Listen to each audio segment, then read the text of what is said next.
All right, so now let's talk about the Daktronics All Sport 5000 and some settings that you have to configure on it to make sure that you're able to actually get all of that good data into vMix. So right now I have it set to code 1101, which is for basketball, but similar concepts apply regardless of which sport code you're using. So it's very key when I work on this console that I go into the menu settings and I scroll down to settings and make sure that 10th of a second mode is turned on. Here's where I can set the period time, the default break time, default overtime length, shot clock we don't normally use in Florida high school basketball, but if you use, you can turn that on and set it accordingly. How many timeouts, when the warning horn sounds, none of these are particularly relevant to the score table. Here's the important one. Team score mode. Do you want to update player? So this, in most circumstances, is going to default to no. Most schools who use the All Sport 5000 and do not have the player stats panels will have this setting turned off. But you want to make sure that you press enter for yes to turn it on. And then likewise for team fouls, do you want to update player? And you will want to also say yes to make sure that you turn that on. You can also set the number of fouls that automatically trigger the bonus and the double bonus indicators, and that should be about it. Do you want to show team fouls on the stat panel? I say yes, because that will populate the H bottom center and the V bottom center metrics on vMix. Do you want to enable score by quarter? I say yes. Currently, at this moment in time, the Scorecast output does not include those fields, even if you turn them on, although they may in a future update. For volleyball and for baseball, they do, though, if you enable score by set or score by inning. So that's good to have that turned on so you get separate metrics for those. And that should be it. So now that you've turned those settings on, when you press a scoring button, it will prompt you for what player scored. And so if I put in player 1, it's going to warn me that player was not found. Would you like to add them?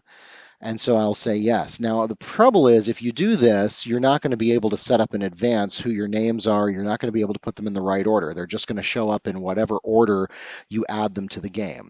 The way that you avoid that is before you start, you go into the menu, scroll down to Home, Roster. Don't worry about setting the team name unless you happen to have the captions on your Daktronics scoreboard, in which case you can pull the insert aside and you get a keyboard, and I could type Wakaiva. And then I could type the abbreviation WHS. But you should be aware that even if you do this, it's not going to come through to your scorebot. You're still going to have to change that using the web control or using vMix directly. The important part of this, though, is the edit players setting. So when I go into this, I can actually set the jersey numbers ahead of time of all 15 players.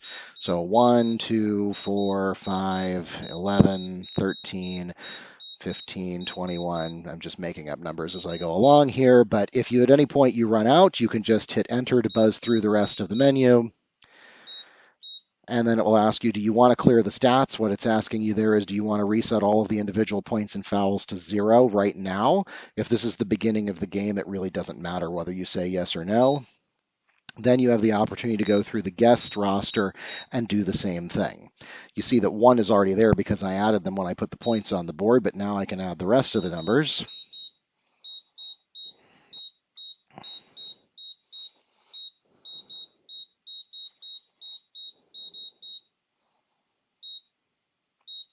And now I have the complete rosters loaded into the console. So now when I press that there was a score, it will ask me who scored. I'll say player number 1, and it will now update the player points that are coming into vMix.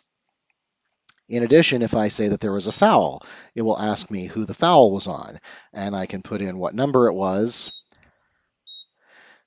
And that was one that I didn't choose to add to the roster, so I can add them now if I want. And it will put a foul on them in the individual stats.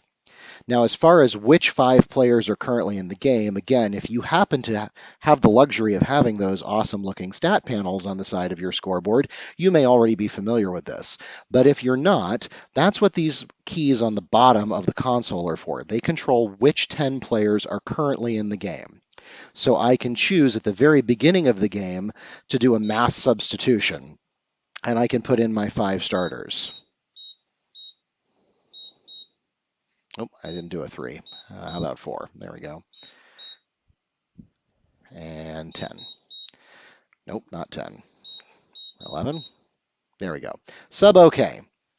So now I have, and if I scroll, I can point the camera up a little bit, and you can see that it has now put those players into the game for me. I didn't define names properly for 1, 2, and 5, and so it just repeats their numbers again. So that's where you have to be sure that it's mapped correctly. And then likewise, I can do the same to mass sub for the guest.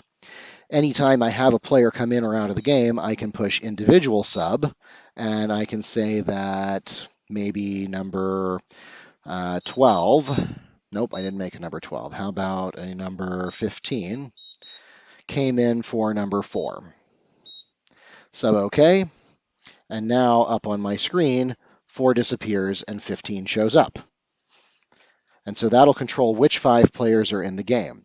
You can also use the player key to select any player and edit their stats. So I can manually fix it. If I realize that I made a mistake later, I can change it and say number 1 actually has 2 fouls, and that'll go ahead and update it directly instead of updating it incrementally. And you can also edit the number of points. You can use the arrow keys to scroll through all the players in the roster. The S tells you whether they are subbed in or out. So I for in, O for out, and then the number of fouls and the number of points. If you want to change that, again, you just type in, you scroll to put the flashing cursor next to the number you want to change. You type that number, you hit enter. If you want to put them in or out of the game from here, you can also press the in game or out of game, and it will change that sub indicator from in to out. And that would be the way that you would do it if for whatever reason you had to put less than 5 people in the game at once, because otherwise the mass sub is going to assume you want 5 people in the game at all times. You can also delete the player entirely if you made a mistake, and that will destroy all of their records and take that number out of the roster permanently, unless you go back into the roster and add it back. When you do that, though, you will now only have 4 players in the game, as you can see up there.